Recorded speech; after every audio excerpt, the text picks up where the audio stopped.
Hello বন্ধুরা, মুসলমানদের আসসালামু আলাইকুম, হিন্দুদের আদাব, বাকিদের হাই হ্যালো কী বলা যায় না, তার জন্য দুঃখিত। তো কেমন আছো তোমরা? অনেক দিন পর ভিডিও আসলো। তো ভিডিওটা আসলে হচ্ছে আমি গেছিলাম পরীক্ষা দিতে অ্যাস্ট্রো অলিম্পিয়াডে, 20তম অনুষদের 20তম অ্যাস্ট্রো অলিম্পিয়াডে গেছিলাম, পার্টিসিপেট করছি। অ্যান্ড প্রথমে মনে করছিলাম যে কোশ্চেন অনেক কঠিন হবে, পরে দেখি কোশ্চেন অনেক সহজ ছিল। সিনিয়র আমরা সিনিয়র ভাগে পরীক্ষা দিছি। আমাদের রয়্যাল মিডিয়া কলেজ থেকে পার্টিসিপেট করছিলাম আমরা মাত্র চারজনই দেখছি, বাকি কেউ আসলে আমাদের চোখে পড়েনি। 81 জন পার্টিসিপেট করা হয়েছে। আমি ছিলাম, জাহিদ ছিল, আমরা আর দুটো ফ্রেন্ড ছিল। আর আমাদের পরীক্ষা শুরু হয়েছে 3টার দিকে, আর এটা হচ্ছে বাকৃবিতে। অনেক মজা হয়েছে। 100 টাকা করে ফর্ম ফিল আপ ছিল। তো স্টুডেন্ট কম আসায় গেঞ্জির পরিমাণ টি শার্টের পরিমাণ হয়ে গেছে অনেক। আর এই যে জাহিদ, এই ছেলেটা আসলে নিজের 2টা টি শার্ট নিছে। তারপর আমার এটা ফ্রেন্ড, ম্যাক্সিমাম যারা ছিল সবাই 2টা টি শার্ট করে পরে নিছে, একটা করে। প্রথমে নিয়েছিল 200 জনের জন্য টি শার্ট করা হয়েছে, কিন্তু টি শার্ট পরে মাত্র পার্টিসিপেট করছে 81 জন। পরে সবাই 200 টাকা করে টি শার্ট নেওয়া হয়েছে, আমরা 2টা করে টি শার্ট নিয়েছি। আর খাবার, ওরা যে খাবারটা দিয়েছিল, একটা অনেক ভালো মানের খাবার দিছিল তারা। এখানে একটা স্যান্ডউইচ দিছে, সস দিছে, চকলেট মিল্ক দিছিল। খাবারটা অনেক ভালো ছিল। কিন্তু এই জাহিদ খাবারও 2টা নিছে ভাই। খাবার আমি একটাই নিছি, খাবার 2টা নেই নাই, একটা খাবারই হয়ে গেছে। 3টার দিকে পরীক্ষা শুরু হওয়ার কথা ছিল। পরীক্ষাটা শুরু হইতে আমাদের হয়েছে 4টার দিকে। 1 ঘন্টার পরীক্ষা হয়েছে। 5টা পর্যন্ত আমরা পরীক্ষা দিছি। তারপরে ওইখানে গৌতম ভাই, যে হোয়াইট বোর্ডে ওখানে তারা দেখতেছো, ভাই বসে অনেকে প্রশ্ন করতেছিল, গৌতম ভাই তার অ্যান্সারগুলো দিতেছিল। আর আমাদের একটা করে ক্যালেন্ডার দিছিল সবাইকে। আমাদের আসতে দেয় নাই ওইখানে, কারণ ওখানে আরও কিছু ওরা প্রোগ্রাম করছিল। পরবর্তীতে আমাদেরকে দেখানোর জন্য এরা সায়েন্স ল্যাব নিয়ে আসে গাড়িতে করে, এটা নর্থ সাউথ ইউনিভার্সিটি থেকে। আসলে এইটা প্রোগ্রামটা করে অ্যাটলিস্ট, এই প্রোগ্রামটা আসলে করা হয় নর্থ সাউথ ইউনিভার্সিটি অ্যান্ড ইয়ের সাথে মিলে। এই নর্থ সাউথ ইউনিভার্সিটি, তারপর রাশিয়ান কিছু সংস্থা মিলেই এটা আসলে করা হয়। নর্থ সাউথ ইউনিভার্সিটি থেকে আমাদের ফিজিক্সের প্র্যাকটিক্যাল জিনিসগুলো সচক্ষে দেখানোর জন্য নিয়ে আসে। আর আমি এখন আর কথা না বাড়াই এরপরে, কারণ আমি কথা বললে পরে তোমরা আর কিছুই বুঝবা না। এই তো এই পর্যন্তই, তোমরা এখন পরে দেখো। Astronauts spent more than 3 days exploring. They conducted more experiments and examined more of the surface than any previous mission.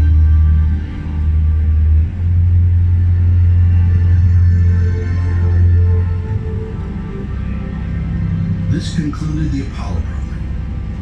More than 10 years' work by 500,000 men and women.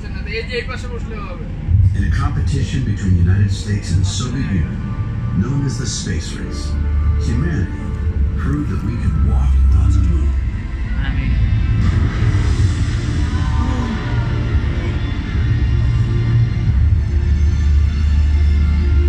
When the Apollo 17 astronauts blasted off, most people thought we would return soon. But we didn't. Apollo hardware sits abandoned on the lunar surface for more than 40 years now, relics of another time. For many of us, the space race seems like ancient history. Some people miss the glory days of Apollo's explorations. Others think the missions never even happened. Children who once played at being astronauts have grown up, had children and even grandchildren of their own. Now, the next generation of explorers will make the journey.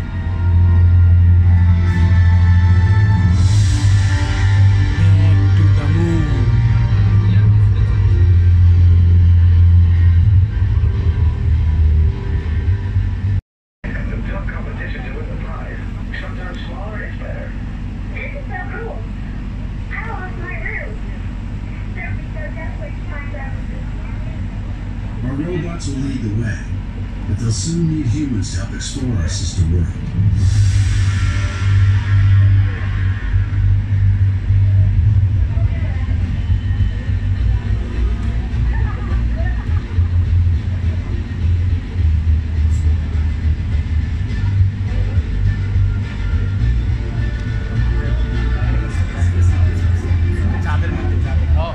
Future settlements will provide places to live and work. Together resources that will enrich life on Earth or launch us to its farther destination. Okay, Team 3, do you need any assistance? Never did yet, just go on a recap. We'll begin 5. All right, we'll check back with you. Some of the problems we face here. And এখান থেকে শুরু হয় আমাদের physics প্র্যাকটিক্যালের জিনিসপত্র দেখানো। এখানে প্রায় 16টার মতো প্র্যাকটিক্যাল জিনিস দেখানোর মতো জিনিস ছিল, সবগুলোই দেখছি, তোমাদের দেখানোর চেষ্টা করছি। অনেকগুলোকে চিনি বা অনেকগুলো চিনি না, এটা হচ্ছে মানে তোমরা দেখো কোয়ার মতো কিছু নাই। এগুলার নাম কইতে পারবো না, নাম জানি না, কিন্তু জিনিসটা কি কাজ কী করে সেইটা জানি। স্টুডেন্ট নামে কলঙ্ক, আমরা পড়াশোনা করি না, এই কারণে এই অবস্থা, কেউ কিছু মনে করো না। আর মেনলি এই প্রোগ্রামটা আসলে করে হচ্ছে তোমার নর্থ সাউথ ইউনিভার্সিটির সাথে রাশিয়ান কয়েকটা মানে রাশিয়ান 2টা ইউনিভার্সিটি মিলে আর কি। হ্যাঁ, তো এটা অ্যাস্ট্রোঅলিম্পিক এইখান থেকে মানে ময়মনসিংহ থেকে এদের প্রথমে 20 জন 40 জন নেওয়ার কথা ছিল, সিনিয়র জুনিয়র মিলে 40 জন, কিন্তু পরে এরা 30 থেকে 35 জন নিয়ে যায়। এখান থেকে ঢাকায় পরে প্রতিযোগিতা হবে, ওইখান থেকে যারা ফার্স্ট আর সেকেন্ড হবে তারা রাশিয়ান ওই 2টি ইউনিভার্সিটিতে সরাসরি স্কলারশিপ পাই যাবে। আর বাকি যারা মানে বাকি থার্ড ফোর্থ যে হবে তারা রাশিয়ায় ঘুরতে যাইতে পারবে। এইটাই হচ্ছে। আর তোমরা সাথে থাকার জন্য ধন্যবাদ। এগুলো দেখো, আমি আর কথা না বাড়াই, অনেকদিন পর ভিডিও আসলে কেউ কিছু মনে করো না। টাটা বাই বাই, খোদাফেজ। টাটা বললেই তো টাটা হয় না। তো এইখানে একটা জিনিস আমার সবচেয়ে বেশি ভালো লাগছে, সেটা হচ্ছে স্যার নিকোলা টেসলার একটা এই যে বৈদ্যুতিক এটা হচ্ছে আমার কাছে সবচেয়ে বেশি ভালো লাগছে। প্রথম দিকে এটা কাজ করতেছিল না, কারণ এইখানে যারা যে লোকটা দেখাইতো কোনটা কীভাবে কাজ করে সে ছিল না। পরে মানে জানি তো পোলা মানুষ কীরকম, নিজে ওখানে ট্রাই করে এখানে একটু সমস্যা করে দিয়েছিলো। পরে আঙ্কেলটা সে ঠিক করছে, ঠিক করার পরে এটা আমাদেরকে দেখায়, আমাদের এক্সপ্লেন করে। আমাদের সাথে গৌতমদা ছিল, গৌতমদা চিনে ভালো মতোই, গৌতমদা আমাদের সাথে ছিল। অ্যান্ড এরপরে সবচেয়ে মজার বিষয় হচ্ছে এখানে একটা হিউম্যান বডি ছিল। বডি বলতে এখানে আসলে আর্টিফিশিয়াল হিউম্যান বডিও বলা চলে, এটার ভিতরে সব দেখা যেতেছিল। ওইটার ভিতরে যে মাথা, যে মগজ, ব্রেনটা জাহিদ বাই করে ফেলা, আসলে জাহিদের ব্রেনস নাই, সরি জাহিদ দোষ কিছু মনে করিস না। আচ্ছা, মানে জাহিদ চাচ্ছিল যে ওর একটা ব্রেন দিয়ে হবে না, ও ওইটার ব্রেন লাগাবে, ওর ভিতরে লাগাবে, 2টা ব্রেন ইউজ করবে, কারণ সে অতিরিক্ত মেধাবী হইতে চায়। সমস্যা নাই, জাহিদ ছেলেটা ওইটা ও আমাদের সব কিছু এক্সপ্লেন করতেছিল যে হিউম্যান বডিটা যে কোনটা কি কীভাবে কী করে, কারণ সে বায়োলজিতে ভালো, সে এইখানে আমাদের ওটা খুলে খুলে এক্সপ্লেন করতেছিল, একটু পরে আসবে। তারপরে এখানে আমাদের অনেক কিছু ছিল। অ্যান্ড এই আমরা কলেজে ল্যাবে যাই নাই, যার ফলে ল্যাবে না যাই নাই, এখানে অনেক কিছু ল্যাবে জানতাম না, পরে এখানে আসে আমরা এটা দেখে ফেলেছি, বেঁচে গিয়েছি এটার জন্য, অনেক কিছু দেখে হালাইছি।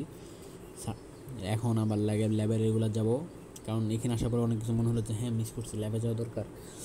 অ্যান্ড যাই হোক, ওইখানে ল্যাবে না যেখানে সুবিধা হয়ে গেছে, ওইখানে যা ল্যাবে ভালো মতো দেখতে পারি, এখানে একবার শান্তি মতো না যা দেখতে পারছি, এটাই সুবিধা। আর কি, তোমরা যারা পার্টিসিপেট করো নাই তারা অনেক বড় মিস করছো ভাই, অনেক বড় মিস করছো। এরপর থেকে এরকম কিছু হলে তোমাদের পার্টিসিপেট করা দরকার, ঠিক আছে? পার্টিসিপেট করবা, অনেক মানে কিছু না বলে হেল্প করবো অনেক, ঠিক আছে? পার্টিসিপেট করবা তোমরা। আর যাই হোক, মেলা কথা বলে ফেলেছি, মেলা ভেবাইছি, আর না ভেবাই। এখন তোমরা চুপচাপ দেখো, আর কি কম ভাই, কোয়ার মধ্যে কিছুই নাই। ভিডিও এমনি মেলা বড় হয়ে গেছে, আর ভিডিও বড় করা যাবে না, এত বড় ভিডিও করলে হয় নাকি? আর যাই হোক, অনেকদিন পর ভিডিও আসছে, আবার কবে ভিডিও আনবো ঠিক নাই, কারণ এখন পড়াশোনার চাপ বেশি, বোরিং লাগে, আলসামি লাগে, অলসিয়া যেতেছি।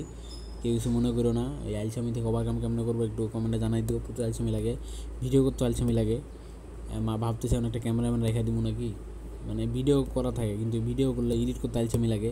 এত আলসামি কেন লাগে জানি না। আর পড়াশোনা এখন প্রচুর চাপ, যারা ইন্টারেস্ট সায়েন্স নিয়ে পড়ে তারা খুব ভালো মতোই জানে। আজকে সময় বাই করে ভিডিও এডিট করলাম, তাও এডিট ভালো হয় নাই, তাও জানি আমি, এডিট তো পাই না, যে কোনো রকম যেটাই পাই সেটাই করলাম। ও এই বাইরে এখানে যে ম্যাগনেটিক লাইট একটা সিলেক্ট করে তোমরা দেখবা, এই যে এখন এই যে এই লাইটটা, এইটা নিয়ে কাহিনী করছে। প্রথমে আমার একটা ফ্রেন্ড ট্রাই করে, ওই ভিডিওটা কোনো মনে নাই, কোনোভাবেই এটা আসলে মানে রাখতে পারতেছিল না, বারবার ওটা লাগিয়ে দিতেছিল, পরে দিতেছিল।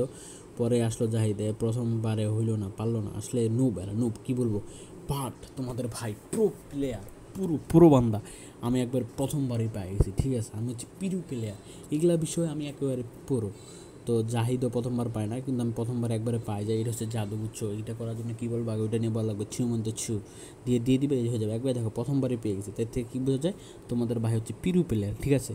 আচ্ছা, আমি জাস্ট জোকিং, হ্যাঁ টাটা ভাই, মানে কী করবো আর ভালো লাগতেছে না। যাই হোক ভাই, তো এটা আমার একটা ডায়লগ হয়ে গেছে আপাতত, আম্মু কয়দিন ধরে বলতেছে ভালো লাগতেছে না, থাক আর না বলি এগুলা। যাই হোক, তারপর আরও 2টাই ছিল, এগুলো দেখলাম, দেখে একটু গুতাগুতি করলাম, করার পরে মনে হইলো যে এখন আমাদের বাসা চলে যাওয়া উচিত। তারপর আমরা বাসায় আসে পড়ি, বাসায় আসে পরে ভিডিও আর নাই, কী আর করবা ভাই বলো, এত ভিডিও কি করা যায়? কইলে আমি আলসামি লাগে। যার কারণে এত ভিডিও না। এটা হচ্ছে সোলার সিস্টেমের একটা, ওখানে লেখা ছিল সোলার সিস্টেম, বাট এটার কাহিনীটা আমি বুঝলাম না, এটা আমি এখন এটা কীভাবে কী করে, তোমরা কেউ জানলে কমেন্টে জানাই দিবা। আর পরের এই দুইটা এটা লেখা ছিল না, যে এটা যে সমতার এটা লেখা ছিল না আসলে, এটা কি সমতা নাকি জানি না। আর ওই পাশে যেটা আছে সেটা লেখা ছিল, বাট আমরা আসলে বুঝিনি, এটা আমরা পড়ছি বাট আমি মনোযোগ দিয়ে পড়ি নাই দেখে ওটা আমার তো মাথায় মনে নাই। এই লাস্টের তিনটেই তোমরা যদি কেউ জানো আমার একটু কমেন্ট করে জানাইও, হ্যাঁ আসলে বিষয়টা কী। তার থেকে বেশি কথা সোলার সিস্টেম যেটা দেখাইলাম, যেটা বললাম সোলার সিস্টেম, ওইটা আসলে কাজ কি ওটা লেখা ছিল না, ভাইকে আমি পাইনি যে এই ভাই বুঝাইতেছিল, তো যার ফলে আমি জানি না। তোমরা যদি কেউ জানো আর বলবা। আর আমি বলবো যে নর্থ সাউথ ইউনিভার্সিটি থেকে এটা করার জন্য অনেক অনেক ধন্যবাদ, অনেক সুবিধা হয়েছে, অনেক কিছু আমরা জানতে পারছি, তাদের আরও এগুলো করা দরকার। আমরা আসি প্রতিযোগিতা করবো, মানে অংশগ্রহণ করবো প্রতিযোগিতায়। আর নর্থ সাউথ ইউনিভার্সিটি বাকৃবির ভাইদের যারা এটা মানে যারা এটা আয়োজন করছে তাদেরকে অনেক অনেক ধন্যবাদ এগুলো করার জন্য।